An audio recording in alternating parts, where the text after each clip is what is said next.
तो नमस्कार दोस्तों, आप सभी लोगों को स्वागत है हमारे यूट्यूब चैनल इलाहाबाद पीसीएस में। देखिए, आज की क्लास में हम parts of the Indian constitution को डिस्कस करेंगे अपने 5 मिनट की सीरीज में।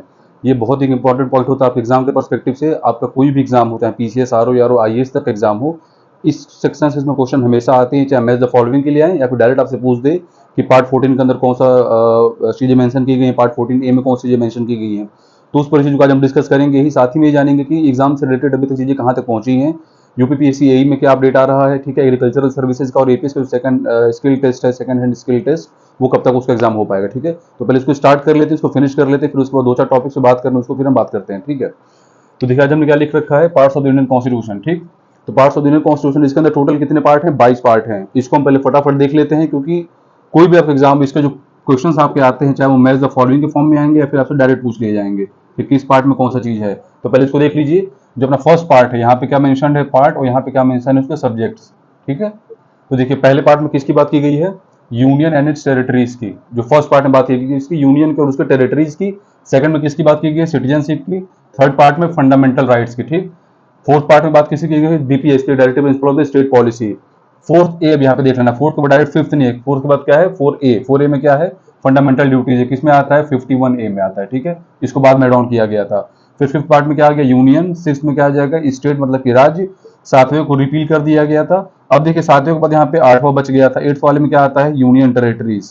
ठीक, जो एट्थ पार्ट होता है उसके अंदर क्या आता है? Union territory. नाइन्थ पार्ट के अंदर क्या आ जाता है? पंचायत। 9A के अंदर क्या आता है? म्युनिसिपैलिटी। 9B के अंदर क्या आ जाएगा आपका? Cooperative societies. ठीक है, 10वें पार्ट के अंदर क्या आ जाता है? शेड्यूल अंदर ट्राइबल एरियाज। 10वें पार्ट के अंदर क्या आएगा? शेड्यूल अंदर ट्राइबल एरियाज। इसके बाद देखिए 11th पार्ट को, 11th में क्या है? रिलेशन बिटवीन द यूनियन और स्टेट, मतलब कि केंद्र और राज्य के बीच में जो कुछ भी रिश्ते रहते हैं, जो कुछ भी रिलेशन रहता है, उसकी बात कहाँ पे की गई? 11th पार्ट में। 11 और ये जो आपके रिलेशन की बात करती है, कौन सी कमेटी करती है? सरकारिया कमीशन। ठीक है, सरकारिया कमीशन, जो कि 1983 में इसका फॉर्मेशन किया गया था। 12वें में किसकी बात की गई है? फाइनेंस की, प्रॉपर्टी के, कॉन्ट्रैक्ट की। 13वें में बात की गई है ट्रेड, कॉमर्स एंड इंटरकोर्स की। 14 पार्ट में किसकी बात की गई है?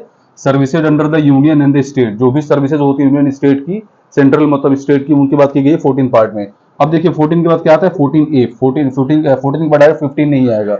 14 के बाद 14A आएगा। इसमें किसकी बात की गई है? ट्रिब्यूनल्स की।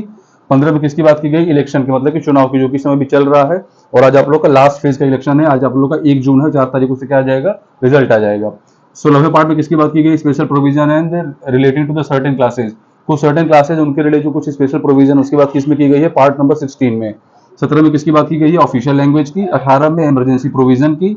19 में मिसलेनियस की। और 20वें पार्ट में अमेंडमेंट ऑफ द कॉन्स्टिट्यूशन की। ठीक है, और 21वें पार्ट में किसकी बात की गई है? Temporary, transitional and the special provision. ठीक, इसके साथ ही साथ जो आपका 22वां पार्ट होता है, मतलब कि जो 22 है, 22 में किसकी बात की गई है?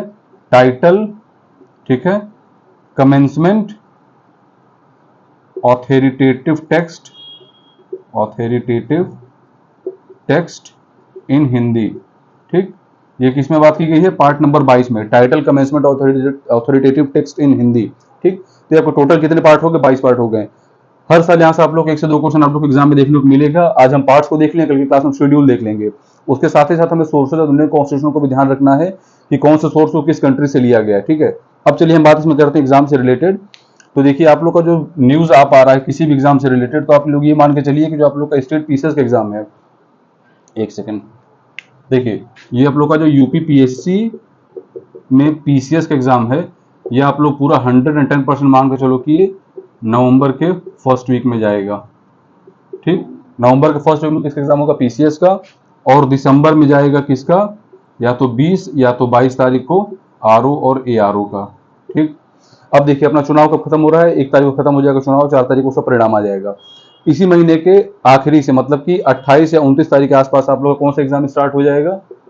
APS short hand. ठीक, APS short hand skill test इसी महीने के एंड में, जून के एंड में क्या स्टार्ट हो जाएगा आपका? APS second short hand skill test हो जाएगा। इसके बाद जो आप लोग का एग्रीकल्चरल सर्विसेज जो आप लोगों ने फॉर्म भर रखा था, उसका भी एग्जाम होगा। एग्रीकल्चरल सर्विसेज वाला, वो भी आप लोग का एग्जाम होगा। ये आप लोग का एग्जाम हो जाएगा अगस्त में, एग्रीकल्चरल सर्विसेज का। ठीक, अब जो सबसे बड़ी अपडेट जो एई के ऊपर आ रही है, तो एई के ऊपर अपडेट के सीन ये है कि इस समय इस पे यूपीपीएससी पूरे तरीके से मौन हो गया है। ठीक है, अब इसके बारे में ज्यादा बात करने का मन भी नहीं कर रही यूपीएससी को लेकर के, क्योंकि इन लोगों को पूरे तरीके से कहना था कि जुलाई या फिर जून में आप लोग को, जून या फिर जुलाई में आप लोग को वैकेंसी देखने को मिलेगा। जबकि ऐसा कोई भी उन लोग अपडेट वो लोग नहीं किए हैं, कोई वैकेंसी फिलहाल देखने को नहीं मिल रही है। और जिस हिसाब से आयोग के अंदर चीज़ें चल रही हैं, ऐसा लग भी नहीं रहा है कि मतलब पिछले अगले 4 से 5 महीने तक कोई वैकेंसी आ भी पाएगी। ठीक है, तो उस चीज़ को लेकर के डिस्कशन ये चल रहा है कि देखिए आप लोग का जेई का एग्जाम आ गया, जेई का फॉर्म भी आया, जेई का फॉर्म भर के चला भी गया। ठीक है, लेकिन एई को लेकर के पता नहीं कौन सी इन लोगों को दिक्कत आ रही है कि पैटर्न चेंज करने से लेकर के, या फिर शायद उतने उनके पास वैकेंसीज नहीं है, जबकि वैकेंसीज इनके पास 400 प्लस थी उसी समय थी जिस समय आरटीआई करके इनकी वैकेंसी का पता किया गया था। लेकिन अब जब आरटीआई करने के बाद ये पता चल रहा है कि एग्जाम कंडक्ट कब कराओगे, तो उसके बारे में उन लोग की कोई भी रिप्लाई नहीं आ पा रही है। तो फिलहाल यही के ऊपर आयोग अभी तक कुछ भी नहीं बता पा रहा है। इस साल एग्जाम करा भी पाएगा या नहीं करा पाएगा, उसके बारे में फिलहाल कोई न्यूज़ नहीं आ पा रही है। ठीक है, और एपीएस का सेकंड हैंड का आप लोग शॉर्ट हैंड का स्किल टेस्ट आप लोग का इस महीने के एंड में होना ही है। एग्रीकल्चर का जो एग्जाम था, जो फॉर्म भरा गया था, उसका एग्जाम आप लोग कब हो जाएगा, जुलाई फिर या फिर अगस्त के महीने आप लोग एग्जाम से कनेक्ट करा लिया जाएगा। ठीक है, तो चलिए अगर और कोई भी अपडेट आप लोग को मिलेगी तो आप लोग को जल्दी सूचित कर दिया जाएगा वीडियो फिर शॉर्ट के माध्यम से। वीडियो में बने रहने के लिए बहुत बहुत धन्यवाद। वीडियो अच्छा लगे तो लाइक करें, शेयर करें। जय हिंद, जय भारत।